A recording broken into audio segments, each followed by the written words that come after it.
Hello, नमस्ते, मैं रंजना, मैं मत्तुल रंजन हिंदी साहित्य क्लास में आपका स्वागत करती हूँ। कैसे हैं आप सब? हमें उम्मीद है कि आप अच्छे होंगे और अच्छे से पढ़ाई करेंगे। तो आज मैं आप लोग के लिए फिर से पंक्ति लेके आई हूँ। आँसू से भीगी अंचल पर मन, आँसू से भीगी अंचल पर मन का सब कुछ रखना होगा। तुमको अपनी स्मृत रेखा से यह संधि पत्र लिखना होगा। किसकी पंक्ति है? जयशंकर प्रसाद की। ठीक है, तो आज मैं रीतकाल की प्रश्नोत्तरी लेके आई हूँ। तो आज पहला प्रश्न है, पहला क्वेश्चन है, रीतिकाल को रीत काव्य किसने कहा? रीतिकाल को रीत काव्य किसने कहा? तो जॉर्ज अब्राहम ग्रियर्सन ने। रीतकाल को रीति श्रृंगार युग किसने कहा? तो भागीरथ मिश्र ने। ठीक है, रीतकाल को साहित्य शास्त्री किसने कहा? रीतकाल को साहित्य शास्त्री किसने कहा था? पृथ्वीनाथ कमल कुलश्रेष्ठ ने। सूक्ष्म के प्रति स्थूल का विद्रोह, सूक्ष्म के प्रति स्थूल का विद्रोह किसने कहा? तो डॉक्टर गंगाराम मिश्र ने। रीतिकाल की समय सीमा मिश्र बंधुओं ने क्या माना है? क्या माना है? तो विक्रम 1681 से 1889 तक। ठीक है, रीतकाल को शरीर काल किसने कहा? तो किसने कहा था? रामधारी सिंह दिनकर ने। रीतकाल को चारणी काल किसने कहा? तो FEK ने। रीतकाल को लालित युग किसने कहा? तो सूर्यकांत शास्त्री ने। रीतकाल को काव्य विलास युग किसने कहा? तो सत्यकाम वर्मा ने। ठीक है, एक बार फिर से देख लीजिए, रीतिकाल को रीति काव्य किसने कहा? तो जॉर्ज अब्राहम ग्रियर्सन ने। रीतिकाल को रीति श्रृंगार युग किसने कहा? तो भागीरथ मिश्र ने। रीतिकाल को साहित्य शास्त्री किसने कहा? तो पृथ्वीनाथ कमल कुलश्रेष्ठ ने। सूक्ष्म के प्रति स्थूल का विद्रोह किसने कहा था? तो डॉक्टर गंगाराम मिश्र ने। रीतिकाल की समय सीमा मिश्र बंधुओं ने क्या माना? तो विक्रम 1681 से 1889 तक। रीतकाल को शरीर काल किसने कहा? तो रामधारी सिंह दिनकर ने। रीतकाल को चारणी काल किसने कहा? तो FEK ने। रीतकाल को लालित युग किसने कहा? तो सूर्यकांत शास्त्री ने। रीतकाल को काव्य विलास युग किसने कहा? तो सत्यकाम वर्मा ने। ठीक है, नेक्स्ट क्वेश्चन देखिए, आश्रयदाता राजाओं के अभिरुचि के कारण रीतिकाल का उदय हुआ किसका कथन है? तो ये शुक्ल जी का है। ठीक है, काव्य में नवीनता लाने के कारण रीत काव्य लिखा गया, ये किसने कहा है? तो डॉक्टर नामवर सिंह। केशवदास को संस्कृत का क्लासिक पंडित किसने कहा? तो बच्चन सिंह ने। केशवदास को कोर्ट का कवि किसने कहा? तो विजयपाल सिंह। ठीक है, केशवदास को क्लिष्ट कल्पना का कवि किसने कहा? तो रामस्वरूप चतुर्वेदी ने। केशव केवल उक्त वैचित्र और शब्द क्रीड़ा के प्रेमी थे, किसका कथन है? तो ये शुक्ल जी का कथन है। रामचंद्रिका कब लिखी गई तथा इसमें कितने प्रकाश हैं? 1601 ईस्वी में लिखी गई, इसमें 39 प्रकाश हैं। ठीक है, यह प्रबंध काव्य है।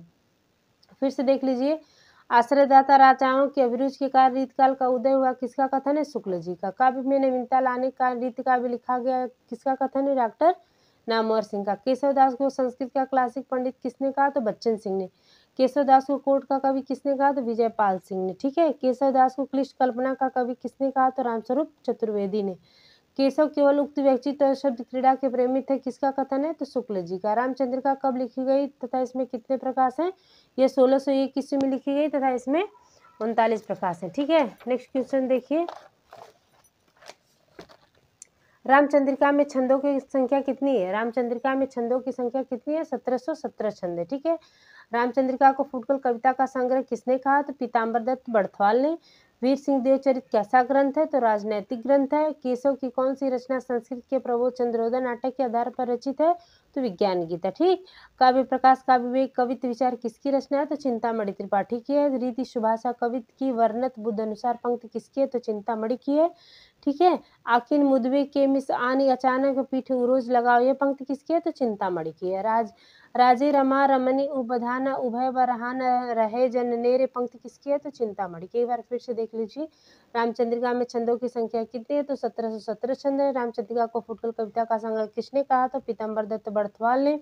वीर सिंह देवचरित कैसा ग्रंथ है? राजनैतिक ग्रंथ है। केशव की कौन सी रचना संस्कृत के प्रबोध चंद्र नाटक के आधार पर रचित है? तो विज्ञान गीता।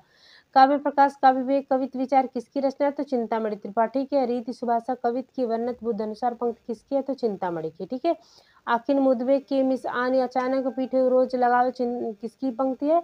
चिंतामणि की। राजे रमा रमनी उपधान उभय बरहान रहे जनेरे पंक्ति किसकी है? तो चिंतामणि की। नेक्स्ट क्वेश्चन है, महाकवि भूषण को जाति कवि किसने कहा था? किसने कहा था? शुक्ल जी ने। ठीक है, महाकवि भूषण को जाति कवि शुक्ल जी ने कहा था। अलंकार प्रकाश दूषण उल्लास किसकी रचना है? तो महाकवि भूषण की। शिवराज भूषण में कितने अलंकार का वर्णन है? कितने अलंकार का वर्णन है? 105 अलंकार का। ठीक, भूषण हिंदू जात के प्रतिनिधि कवि हैं, कथन किसका है? तो शुक्ल जी का।